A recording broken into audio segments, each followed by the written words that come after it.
All right, we are at Willow Springs Dragway, California, and we are running a Demon against a Lucid. So they're shooting a production or something going on, but was asked to come out and run this Demon against this Lucid. It's not my Demon, it's actually one of the Radford cars, got shipped out here. Mine's still down in Florida, so we do plan to make some more runs and stuff with that. But getting mine here versus the one that was in Phoenix was easier. So the one from Phoenix is here, and we are at, like I said, Willow Springs. This is a road course, but it has a big straightaway. And we're doing a non-prepped. We're doing two different things. Today we are doing a non-prepped race.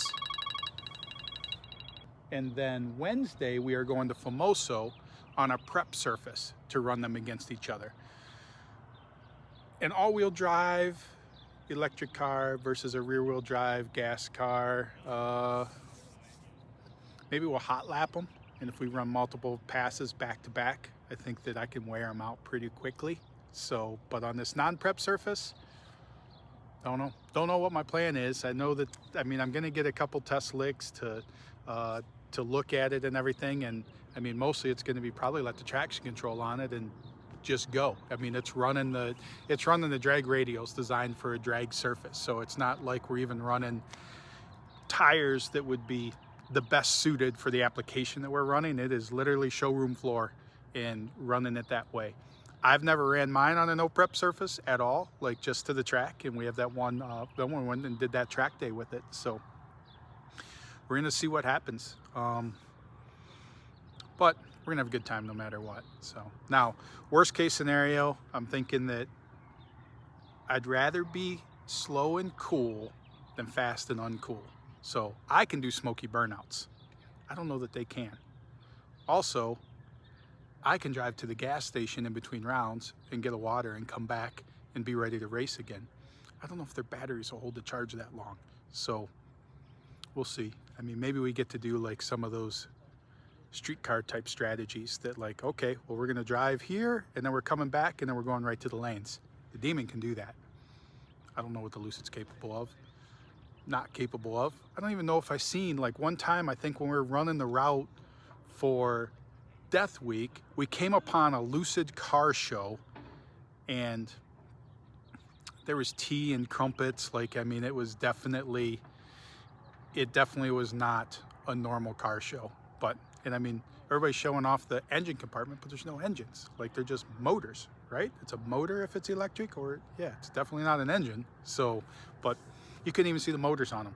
All you saw is where they could put their luggage and what kind of neon lights they had flashing on them. And did you get the option with the silk insert in the headrest, or did you get the option with the creme brulee tray in place of the ashtray? Like, that was what they were talking about at their car show, where we're talking about power, muscle, what tires you're running. Tea and crumpets, horsepower, but they have horsepower too. I know that everything I know about them, they are fast and they're all-wheel drive, and they are probably gonna kick my butt today for sure.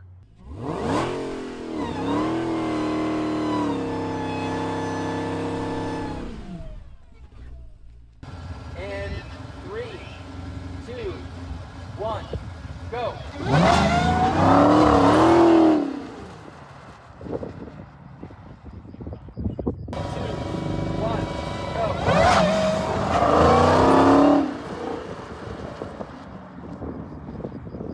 2, 1,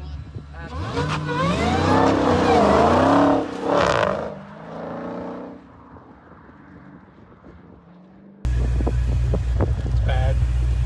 Trying every setting to try and get as much power out of it as possible, and like, I can get it to leave to where it'll just leave on 1200, but then wants to ramp the power in right away. So now it's like just literally just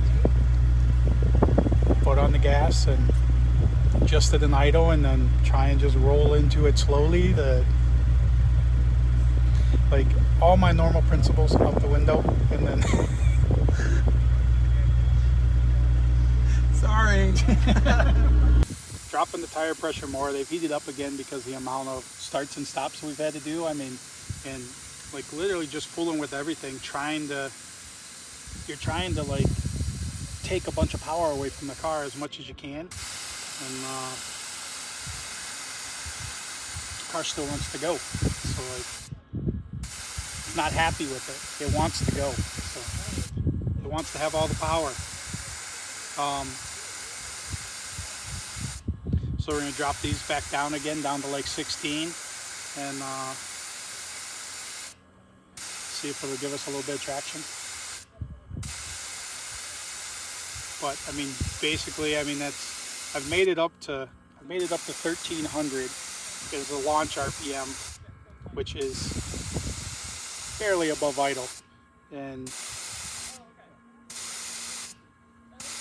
you can't even use the launch control because it ramps it in too quick.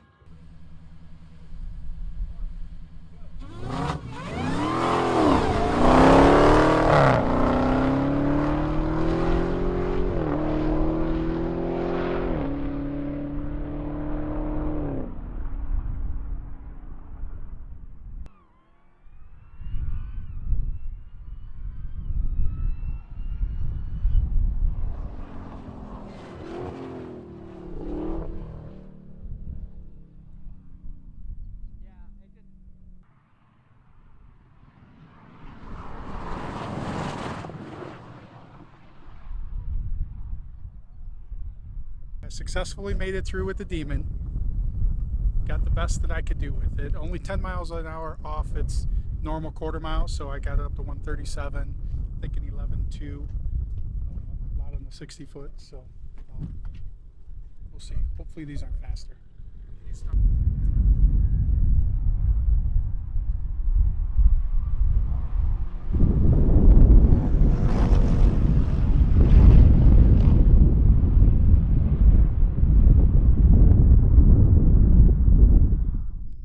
I don't know what I expected the outcome to be. I've never put mine, let alone one of these, in a no prep situation on.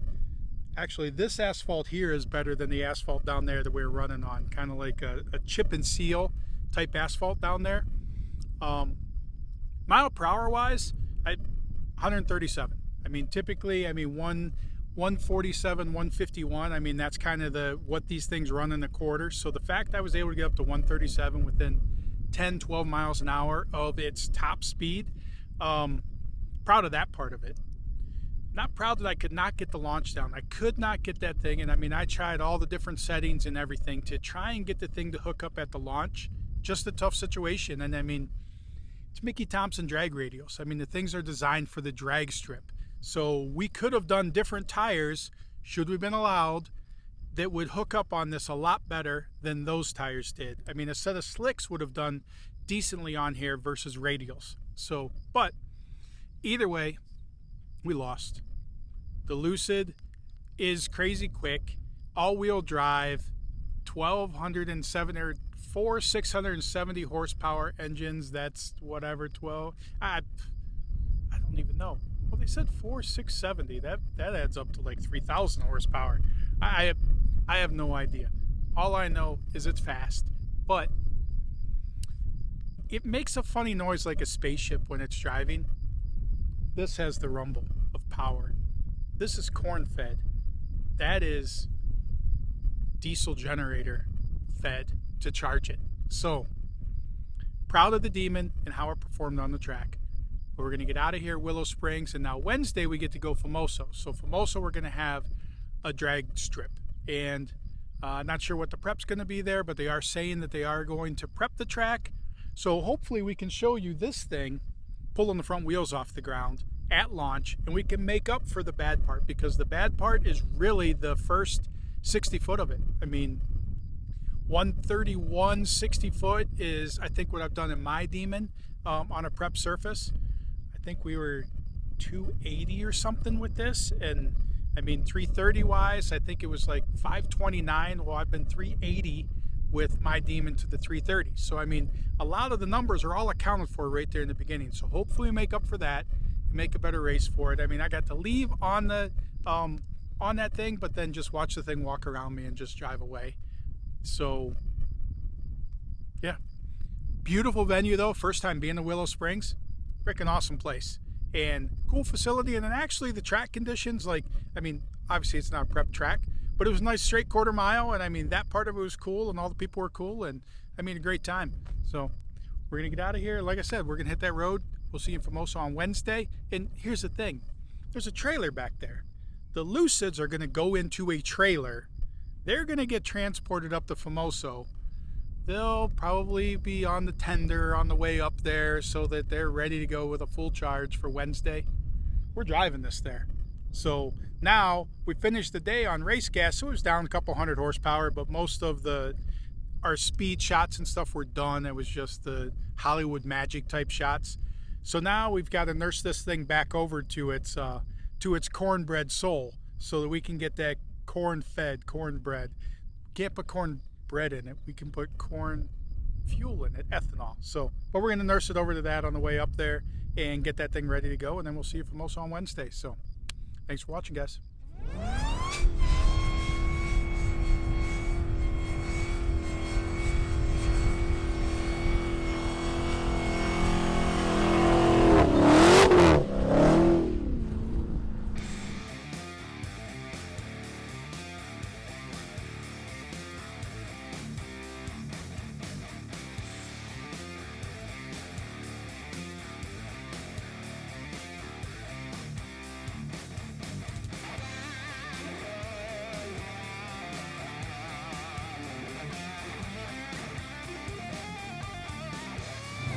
All right, so now we made it up to Bakersfield, but we still have almost half a tank of gas. So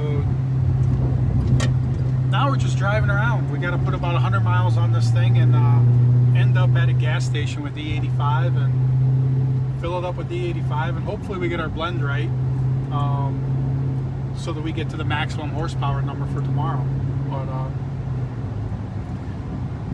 just crazy that, hey, go drive around the world's fastest production car in the quarter mile and run some gas out of it so that you can top it off with the 85 for racing in the morning. Tough job. Somebody's got to do it.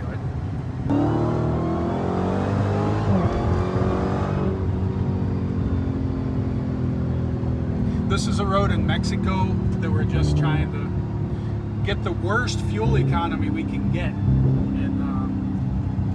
It's one of those weird things when literally we got the air as cold as we can make it, doing everything we can to burn up the gas so that we can switch over to E85. So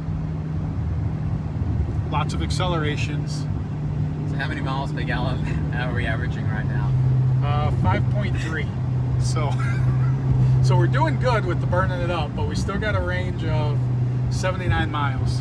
And trying to time ourselves correctly that we come as close as possible running out of gas when we hit the E85 gas station, because last thing we want to do is have to put a splash of regular gas in it again and then start this process all over again.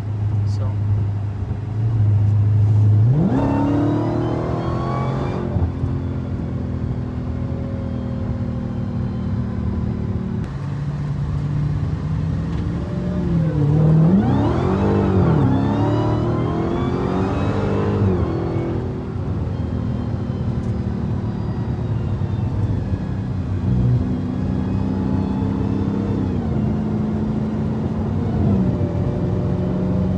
we're in auto mode, so traction control's on. So I mean, even riding the traction control, you see two black marks behind you as it's just slipping and spinning, trying to accelerate as fast as it can.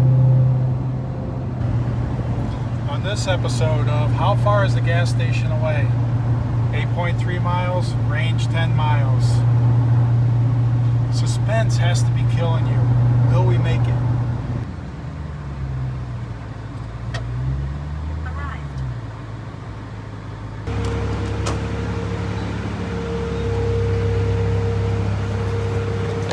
We got good old E85 going in there.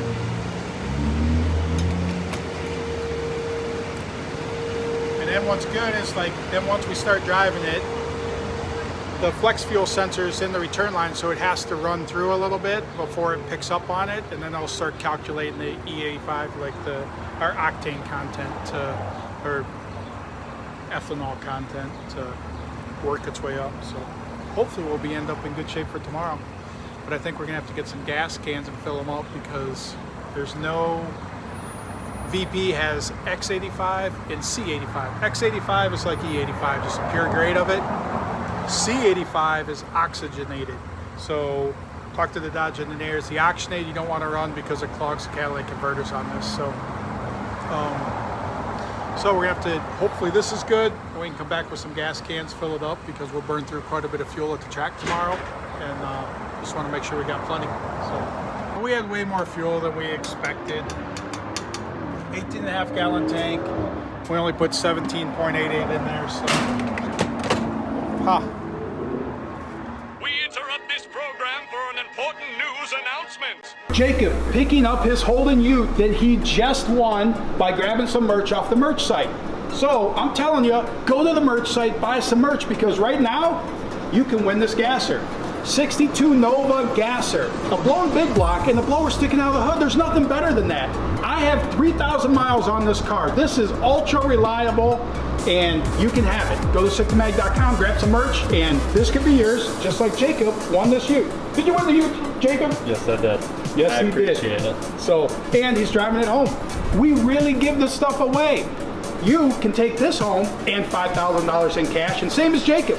You can fly in, drive this thing home, unless you're a wussy and you're afraid to drive it. Then you can trailer it home.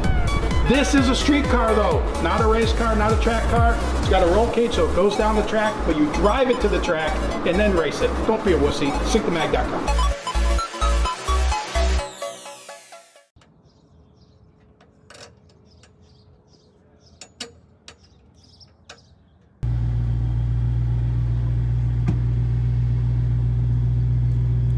So we are messing with, and that's the good thing about this, is we got the graphs in here. So we're messing around with the graphs, and you go in here and then mess with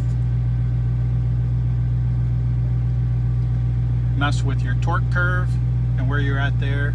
Here's your launch torque and how quickly it's bringing in the power, how much torque you're starting with, and then how quickly you're ramping up. I mean, we're really hoping to start the day we can go with this B graph, which basically by 0.6 in we have everything into it.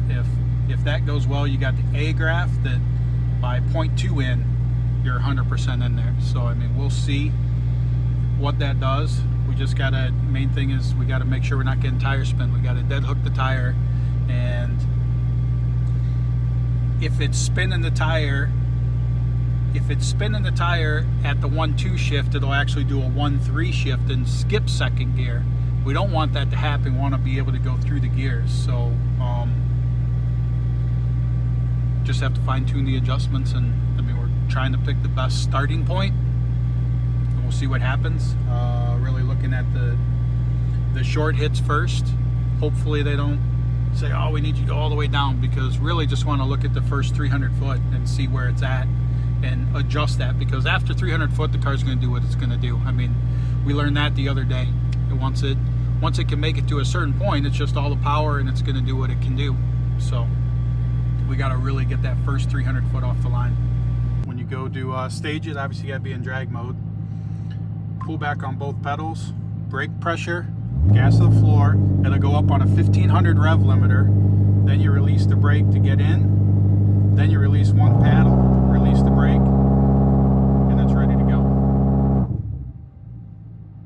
So if I let go of that button, then that would launch it. So kind of a different pattern than I'm used to with stuff, but definitely very cool. I mean, this is from the factory. Like, I mean, obviously I had to make stuff work with what was there, and they did a real good job of it to get everything ready to go. So we'll see how well I remember that when I get up there.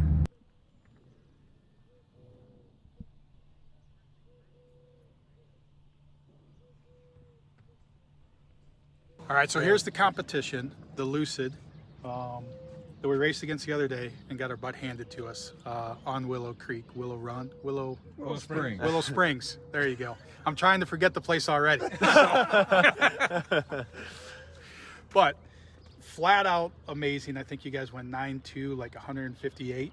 I mean, just crazy. Like, do you expect the conditions here to improve it, or? We do, no, but not by much. You know, with the you know, kind of the tires on this car and the all-wheel drive and our you know, our traction control that lives on the motors that can dial in to the surface at, you know, 1,000 times per second. We Yeah, don't. that's what somebody was telling me, that 1,000 times a second. So like, if you're in this car, I mean, well, Randy, you drove it. You never felt traction control. It just straight up acceleration, even though it was happening. No, it was, I felt the power, I felt the acceleration increasing as we kind of hooked up, Right. but I did not feel a traction control action. No, it was smooth.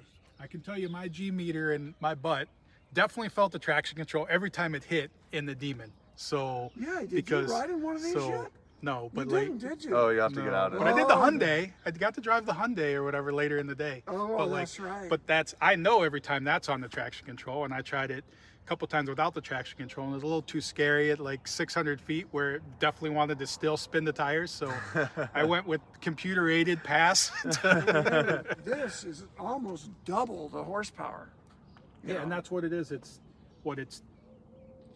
670 horse motors, or what is the? Yeah, roughly. It's about, each motor can do, you know, give or take 600 horsepower. And there's on their one own. in the front, two in the back. That's or- right. Yeah, yeah. And actually, they're very similar motors. It's just we have one front and then one for each rear wheel, and so they'll divvy out the power based off of kind of how we've calibrated it and what the battery is capable of, up to a total of 1,234 horsepower. Okay. And The then Hyundai was 640. you had two 640 motors, or two, or no, No, I think it has. total Okay. power. Yeah, because it had a So- bigger motor in the back and a smaller. It was just a Yeah. 2-motor deal. But Just saying, that was a little over 600. This is 1,200. yeah, that's And you'll see that in the trap speeds, absolutely. Well, and a lot of that off the line performance too is you know, down to the torque, obviously, which is really, you know, depending on how you size your motors and gear them, you know, you can have 600 horsepower, but still, you know, chirp the tires or spin them up off the line. We can kind of do both. This will do. I mean, you'll see today we'll be doing 4-wheel burnouts with it to get a little bit of heat into the tires, and then you know, and then we can be traction limited up to 70 miles an hour. You know, traction controls on. Then finally it starts hitting the power limit, and then you're just riding the battery out till the end of the quarter mile, doing, you know, 155-ish miles an hour by the end of it. well, yeah, that's the old adage.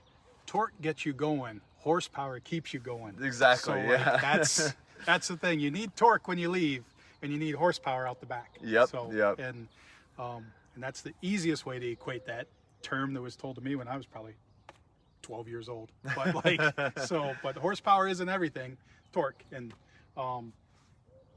so now the traction control is individual per motor. Is that Yeah, how that works? that's right. So That's like right. each motor is making its own calculations for traction. So one motor might be taking power away, but another motor's adding power. That's right. Yeah. I mean, if it senses, you know, like if we get out there and one side of the car is, you know, a little bit, you know, you're not like kind of in the rut, or there's a bit of servo change, it can cut motor to just, cut torque to just that motor. Now it will watch what the other motors are doing and make sure we're not putting, you know, with two motors on the back, if you cut all the torque on one and leave all the torque Right, on the then other spin one, it. you can get you can get quite a big yaw moment or step out. So we do have some kind of arbitration there to make sure that they're talking to each other and it's not doing, you know, not doing anything to disrupt the car. But yeah, absolutely. It's doing completely individual control of each motor based off of what the surface is doing and how the tire is performing. So what is the traction, when traction control is enabled, what is it doing to the motor? So it's going to be looking at the kind of the speed of the tire relative to the ground. And it's using both, you know, it's using a variety of signals to do that, I'll say.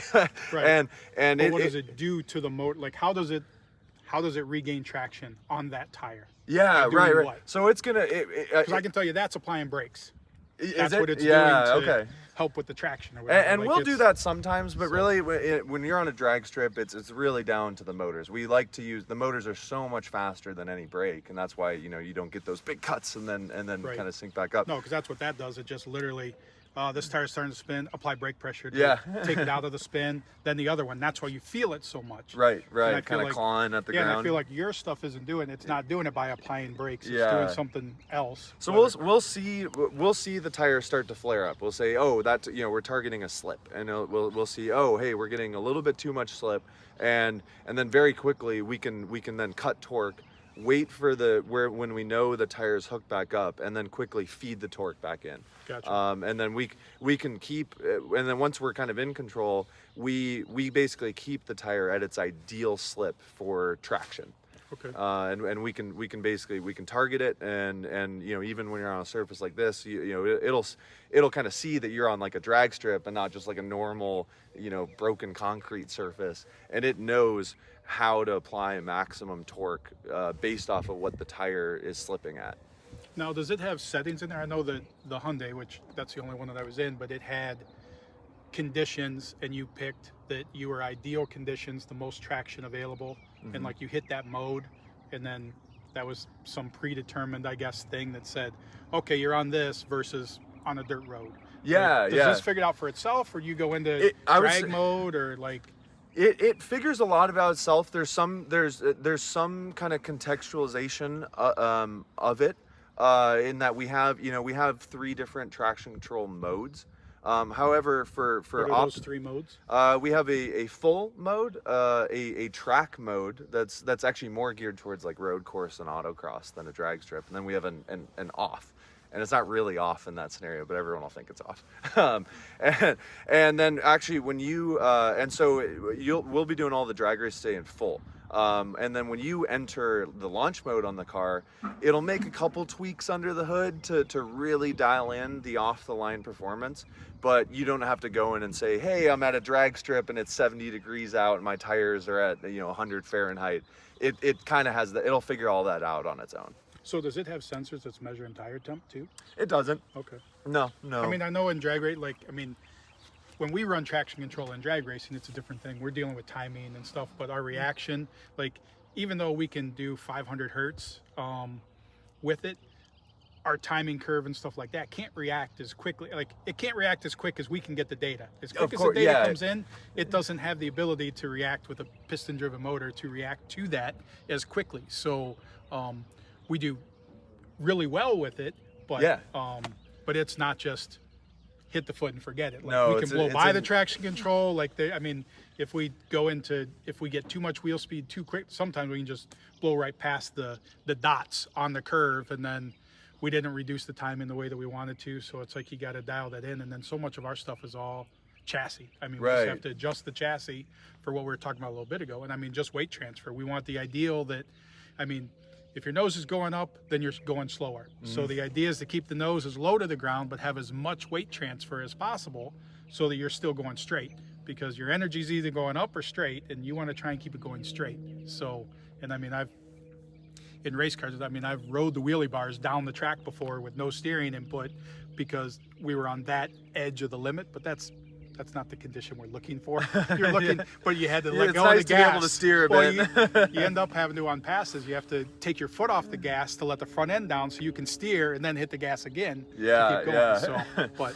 No, with our center of gravity so low, we fortunately or unfortunately don't have to worry about doing wheelies. It would be fun. But I think a lot. The performance of this car is obviously we have a really high bandwidth motor that can harness what the tire can do, but there's still a lot in setting the tire up to optimize its own grip. And so we did a lot of suspension tuning. You were talking about some of the electronic damper setup on that. A lot of that magic is happening on this as well, and we spent a lot of time, because we got to worry about both axles too, because we're trying to apply the most amount of total torque, not just on the rear. So we did a lot of fine tuning of we have individually adjustable rebound and compression on the front and the rear. So we did a lot of fine tuning of how we dial in the rebound on the front and the compression on the rear, and then also after the car settles back, how it settles out of its initial kind of squat back into its kind of final settled force. Because as Randy pointed out, you can the traction control will give the tires all that's available at any point in time, but how you control that initial front lift and the settle after is super important. And we've seen tenths of a second differences in our 60-foot time just by playing with the dampers and tire pressures as well to really dial that in. No, and that's what we had like at on Monday is like, I mean, we have drag radials designed for a drag strip, designed for a dead hook situation. Like if we had slicks on the car, they would have performed better on that surface. Oh, sure. Than a dead hook tire. But like, and even a softer compound would have been a lot better for that surface. And so I guess that's the question too, because I know you guys, like off camera, you guys were talking about the what is it, the tire hardness to get the most miles per charge. That's right. Yeah. So therefore you're going with a harder tire because you want less resistance to the pavement to go 500 miles on a charge. Yeah. But then you come to a situation like this, well, now you want a softer compound because you want to maximize the grip you get on the track. Yeah, it wants some give to really hook into the surface. That's right. So yeah, we're on the same tires that we were on Monday when we were racing on literally the same tires. And yeah, these tires we have to take a lot into consideration. You know, we have range, which is so critical on any electric vehicle, and with this car we still, despite the performance numbers on this, we still want it to be the highest range non-Lucid vehicle on the market. It's not quite as high as our other cars, but it's higher than everything else. Because what is this? Because the GT, which I can't tell you the difference between any of these cars. They all roughly have the same body. They just are outfitted differently. Yeah. Is that correct? Like yeah, different a lot of trim differences packages, under the hood. and then obviously motor, like everything else or whatever. But it is the same 4-door. Same hood, fenders. It's just whether or not it's got the trim package and then obviously all the electronic. Like the number of motors and the suspension setup. Yeah. So we did a lot of work with custom development with Michelin on these tires to try and balance these different attributes. And so yeah, a lot of that is in the construction and compounding as you spoke about. So throughout the tire, the different layers and across the section, there's all different targeted compounds that are either trying to reduce the losses or the rolling resistance, but then all along the surface there's a ton of optimization to get back a lot of that grip and traction. I mean, in order to do a sub 2 second, well under sub 2 seconds 0 to 60, you need to pull 1.3 plus G's of acceleration, which is kind of unheard of on most street tires that aren't like catered to a track or a drag strip. So we're really happy with what we arrived at, through this development with them. The other two, but it's a 5,300 pound car. That's the other part, is like now you got to deal with tires and you're trying to do performance tires, which spoiler, but like performance tires didn't exist for 5,000 pound vehicles probably 5 years ago. Yeah. Like it was just because I know like a lot of tires, like, I mean, even with drag tires, when we have some of the heavier cars and you call Mickey Thompson, you're like, okay, I need it. Well, how much does the car weigh? Oh, you can't run this tire because you can't put a 4,000 pound car. You can't put a 4,000 pound car on this tire. Like, it just doesn't work. And to your point, I mean, I've been in the EV industry for about 8 years now, working on 5,000 plus pound cars that we're trying to make high performance and go fast. And you're right, it has been really fascinating to see how much the tire technology has come along, even since we in the past 5 years or even 3 years since we launched our first product, the Air. When we came to do this car, this launched about 2 years after. The tire tech had just taken this massive step to try and kind of match the performance and range that we were asking for out of this fairly heavy car, and we're seeing that even continue to progress now, and you'll see it on some of our future products as well. But it's come a massive way, and we've just seen some of most of the tire suppliers really kind of rise to the occasion and push the limits of their technology. I kind of think it's fun for them too, because it is such a new challenge. It's like, hey, we got this 5,000 pound car. We want to do, 1.9 or lower 0 to 60. We want to go set track records. oh, and by the way, it needs an over 400 miles of range. No one was asking them that before. Right. This is a new thing for them, and yeah, it's been fun to watch that evolution. No, and it's the same with like even with drag racing. I mean, they're constantly. It seems like it was stagnant for quite a few years. That there wasn't a lot of compound changes and stuff like that. But I mean, lately, I work with Mickey Thompson a lot, and I mean, they just keep changing compounds, and they're like, okay, we're going to try this compound and this compound because, like, in anything with drag racing, we're always in search of the next weakest link. So every time we break something, it's like, all right, well, now we figured out the next weakest. You make that stronger. Now you break the next thing, and you get to where you're at the limit of what the tires can do. And then now all the tire companies are coming around to develop stuff that's, hey, we can do all this if you can help us get this to the ground. And it's like, and that's the part that it's hard with this. It's hard with anything, is like, you got to go all the way down the list. I mean, it starts with here, but you got to get the power, whatever power is created, and unless you can apply it to the ground, it doesn't do you any good. Yeah, So, that's right. and That's right. We had a similar kind of story arc when we were developing this car from scratch. You know, when we were sizing the motors, you know, we knew what we wanted to do early on. You know, sub 2 seconds 0 to 60, and one of the first cars to do that. And we sort of took a stab on kind of what are the motor torques that we could apply on all four, and kind of sized everything around that. And we thought it was a lofty target. We're like, okay, you know, let's see if we can put that down, and if the tires can rise to the occasion. And then we were playing around with compounding, and finally, you know, got the sort of the right blend, let's call it. And we actually came here, and we realized, hey, we're actually maxing out the motors. Like, we didn't think we could put all this down, and here we are. And so we actually went back to the drawing board a little bit, and actually kind of got a little bit more torque and power than we thought we were going to be able to put down. So all the engineers are like, here's enough power. Yeah, There's no yeah, way we're you're like, going to oh, get no this way, to the that's- ground or whatever. And then you get to the ground and you go back to the engineers and say, all right, the tires can handle it, but you can't now. So, right. I know. Michelin's done some good work. Okay, how can we overclock our motors that extra 5%? And we did it, and it's fine. And that's what's in the production car, and it really kind of exceeded our expectations of what we could do with this platform, with our traction control, using these tires, and all the stuff we've been talking about really came together into kind of a very cohesive product where everything's just like really kind of well dialed and matched to each other, and kind of at the limit of current physics. Right.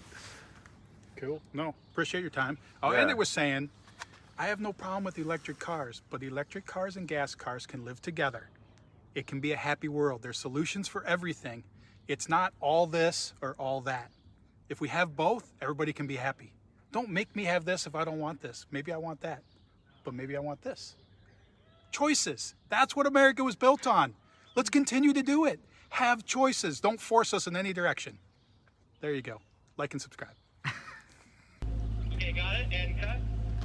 And Tom, this will be a burnout for real. Just obviously use your own discretion, understanding the real runs don't happen until later today. And go ahead.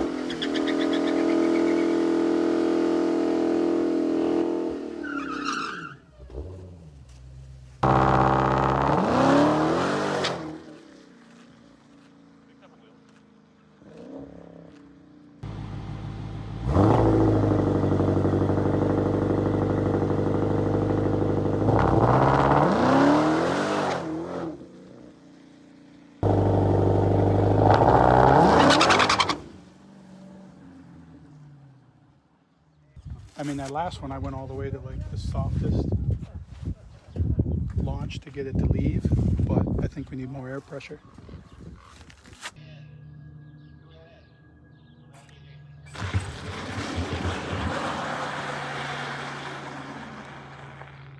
All right, so it is who knows what time, probably 2:30. I don't even know what time it is, but we're finally getting ready to make some passes. So I just hope we can tune the stuff quickly to get this stuff ready to go.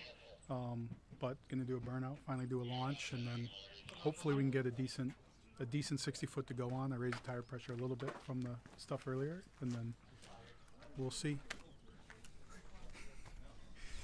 Jason's way too confident, so I really hope that we get this done. So.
Man, I've got it down like, and even there, like that's the one I actually got it to leave with. But I mean, I'm leaving with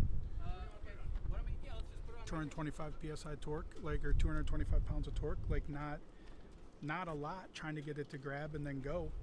Can you pull the draggy on this one? All I can think is like, I mean, dropping the tire pressure even more. I mean, I don't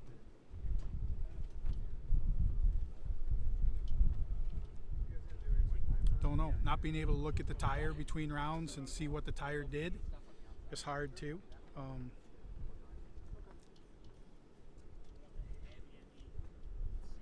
It's me, not the car. So it's getting the setting right.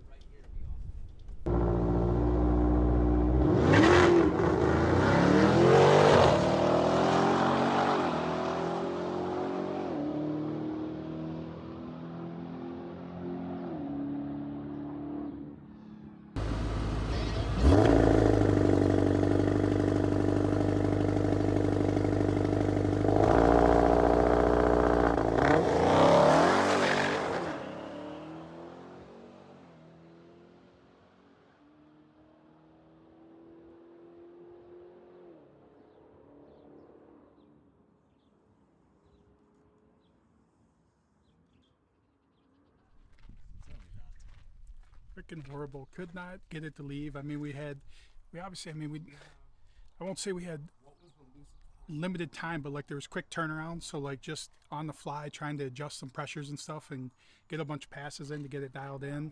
A lot of media shots during the whole thing. So like, a lot of time, but I mean, we really got to where we could only run its slowest torque curve possible to get it to go down the track, and it still was on the edge at about 45-50 foot where like literally was rattling the tires, ready to lose the tire at that point, and that's all I could do. So I mean, don't know, sun's out, I don't know what the DA is, but like, I mean,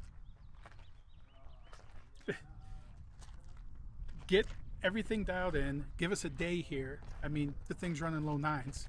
Instead we're screwing around with 970s, 980s. I mean, just, it's frustrating because I know what my car can do, so I know what this car can do, and I mean, I know that what this car runs at Radford, and I mean, the crazy thing, it's going to go back to Radford, they're going to put it on the track, and it's going to go low nines. So it's not the car's capability, it's dialing it in and messing with the torque curve all the time, and then optimizing that stuff and making those adjustments in a rapid thing to where if this was your local track, you came here, you'd come here on a Wednesday night test and tune, you'd screw with some stuff, and then you come back a week later, you'd screw with some stuff, and you'd slowly creep that thing in there. Now, bad thing is Lucid all-wheel drive, like, it doesn't really care. Like, it's just going to go straight down there to, and quite frankly, I mean, it was even said to me by Jason today, is like, it's boring, because like, you just line it up and go. There's no skill involved, there's nothing involved with it, to where we're screwing with tire pressures and screwing with the torque curve and like all this stuff, to where at least I can be pissed off at myself because I did not hit the target, but you can also feel good about yourself when you get that and you squeak that little tenth here and there or whatever to creep it down to where you want to be. And I mean, it's frustrating when you don't get there, when you know and you've driven the car to those numbers. So definitely, this is not a this is not showing the capabilities of what the Demon can do. This is showing what we were able to do with the Demon today with limited screw around time to mess with it. But we come here and, like I said, at track day, we could definitely get this thing dialed way lower, at least a half a second off of it with that stuff, because I mean, after that 45 foot, like, it's still soft in there, but I mean, if I had more time, it's just I had to jump to the worst curve, or the least powerful curve. And if I could, even with that least powerful curve, if I could have messed with the back, it wouldn't make up to where it needs to get, but I could have added a couple tenths to it today just on the back end. But it is what it is. So frustrating. The other thing is, this morning when we were just screwing around with some stuff and just did some 60-foot stuff, I mean, I did a 136, a 138, and 134, 60 foot. So, I mean, going in the right direction with it, where, I mean, the best I did this afternoon was a 150, 60 foot. So, I mean, you're already looking at, like, I mean, you got a tenth and a half right there from this morning's conditions until this afternoon's conditions, which, whatever, I mean, take that off and then that multiplies down track, and I'm not sure what the math would be in this car for that, but let's just say that alone was worth 2 tenths, maybe 3 tenths tops. Still not where we need to be at. It just was a little closer. I mean, I give it to Lucid. I think it went a 9.0 something. Like, I mean, just insane. I mean, in literally anybody behind the wheel, that's what it does. So, and man, I tried to at least even win the race. 003 reaction time, and treated him bad, but he still came around me at the end. But I mean, I was on a 970, 980 pass, so like, is what it is. But it isn't what it is. It sucks. I'm very, very frustrated. It makes me want to, like, drive the freaking thing back to Phoenix myself and go make some passes with it to just have a recoup video. Problem is, we got plans. We gotta go do other shit. But hey, I definitely appreciate the opportunity to come out here. I thank Hagerty for bringing me out here, Jason for bringing me out here, Dodge for having me out here, and Radford for shipping the car out here for me to run. And man, I hope I don't ruin my invites for the fact that, like, I did so poorly with this damn thing here. But I can't express enough. It is not the capability of the car that's the problem. It's what we dealt with today's conditions. So, sucks.